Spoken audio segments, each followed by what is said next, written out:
Hi, Dr. Saxena here. Another life biohack tip to really reduce your risk of having heart attack and stroke later in life. This is a big one that we really don't pay attention to, and that is the health of your mouth equals the health of your heart.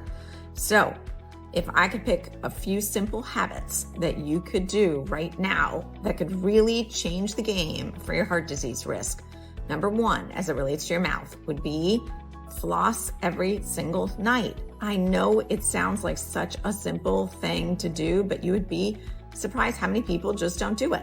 And that will tremendously reduce your risk. Next, use a tongue scraper. See, you have a microbiome in your mouth, which is just as important as the microbiome in your gut. And that microbiome is connected, right? Like what's happening in your mouth eventually does make it down into the lower parts of your digestive system.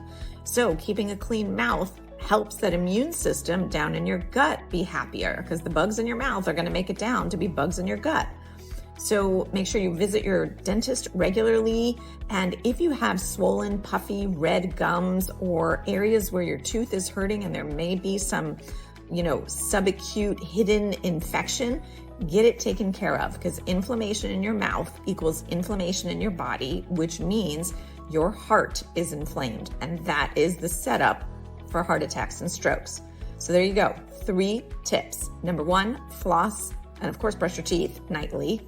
Number 2, use a tongue scraper every day in the morning before you get out there. And number 3, make sure you're looking out for red, puffy, swollen gums, or they could even be retracted. And of course, see your dentist regularly. Take care. Hi, Dr. Saxena here, Chief Medical Officer at Form Health. Thanks for visiting our channel. Make sure to subscribe to get the latest insights and information on functional and integrative medicine.